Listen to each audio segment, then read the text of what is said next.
Oke, Assalamualaikum warahmatullahi wabarakatuh.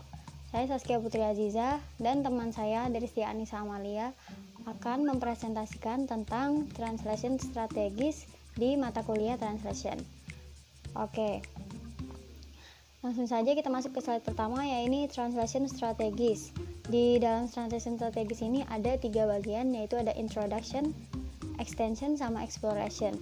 Nah, di introduction ini terbagi menjadi beberapa subbab lagi, yaitu forms and content, literal and free, comprehensibility and translatability, and the last is summary. Nah, yang kedua ini ada extension, yang dimana extension ini adalah perpanjangan dari introduction atau mengenai jangka waktunya. Nah, yang ketiga ya ini ada exploration, yang dimana eksplorasi mengenai tata bahasa yang sudah kita pahami dari terjemahan tersebut. Langsung saja kita masuk ke yang pertama, yaitu introduction. Di dalam introduction ada beberapa subbab. Yang pertama ada forms and content, bentuk, formasi, dan isi. Yang kedua ada literal and free, menerjemahkan secara harfiah, dan kebebasan menerjemah.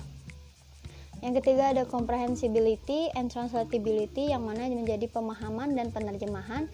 And the last is summary atau ringkasan dan rangkuman dari kalimat yang kita terjemahkan. Yang pertama ya ini ada forms and content, bentuk dan isi, yang dimana dalam menerjemahkan pengertian atau isi mungkin dapat diterjemahkan namun tidak dapat selalu sama antara struktur atau gaya kalimat tersebut. Juga dapat diterjemahkan karena memang setiap bahasa mempunyai struktur dan gaya yang terkadang berbeda. Jadi misal kayak kita menerjemahkan istilah yang di bahasa Inggris, kita terjemahkan di dalam Google Translate, jadi kadang suka nggak nyambung gitu. Nah, sebetulnya itu menjadi istilah di bahasa Indonesianya kayak gini, tapi di bahasa Inggrisnya kayak gini gitu. Jadi kalau diterjemahkan secara satu persatu, secara perkata, itu kadang suka nggak nyambung gitu. Next, ke slide berikutnya ada literal and free. Di sini ada literal adalah harfiah atau kebebasan.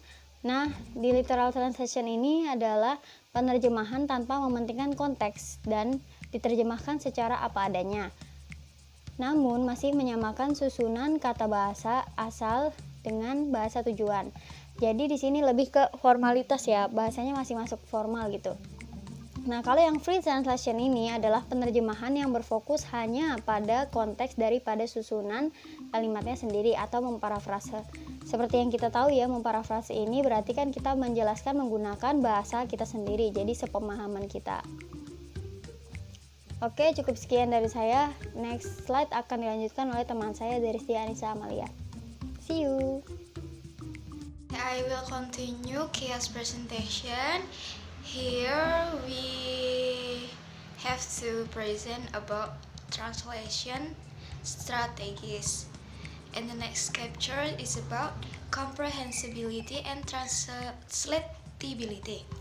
Jadi comprehensibility dan translatability itu sangat penting dalam translation strategis.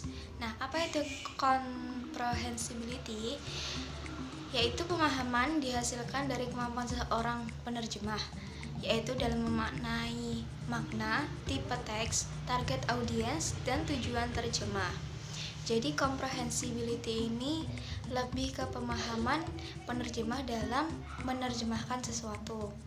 Yang kedua yaitu translatability, yaitu gagasan relatif sejauh mana sebuah kalimat dapat diekspresikan ke berbagai bahasa meskipun memiliki struktur yang berbeda. Selanjutnya yaitu bagian summary.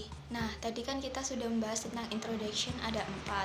Nah, sekarang yaitu poin terakhir yaitu summary. Beberapa masalah utama penerjemah terkait dengan strategi penerjemah literal atau bebas, literal and free, bentuk dan konten. Pembagian ini yang telah menandai penerjemah selama berabad-abad dalam membantu mengidentifikasi suatu kalimat dalam menerjemahkan kalimat tersebut. Namun, dalam menerjemahkan sesuatu yang literal dapat mengganggu sebuah pemahaman. Jadi penerjemah itu harus mengutarakan apa yang dipahaminya dengan benar dan jelas.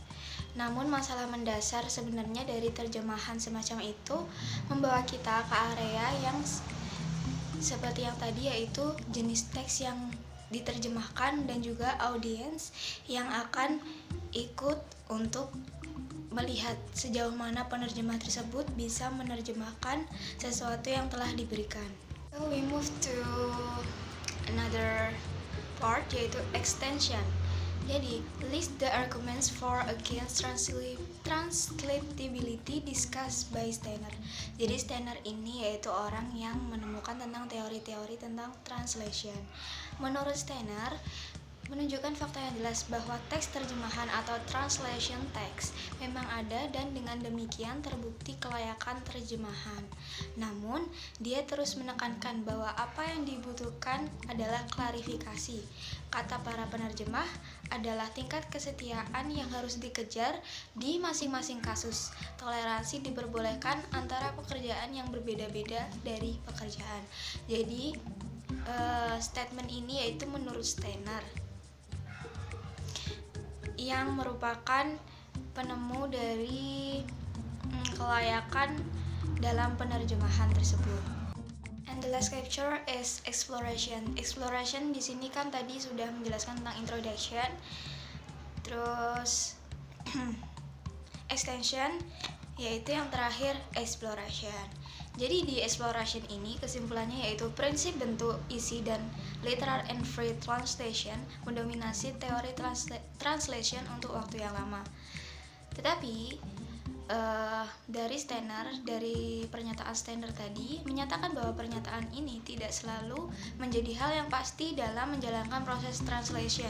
Jadi tergantung apa yang akan ditranslasikan dan tergantung konteks dan isi dari kalimat atau teks tersebut, entah dalam internal ataupun eksternal sebuah teks, yang hal tersebut kontras dengan cara dan fungsi dari translation itu sendiri. For this topic, I think all from our presentation. I hope you guys could take knowledge from this presentation and hope you enjoy our presentation.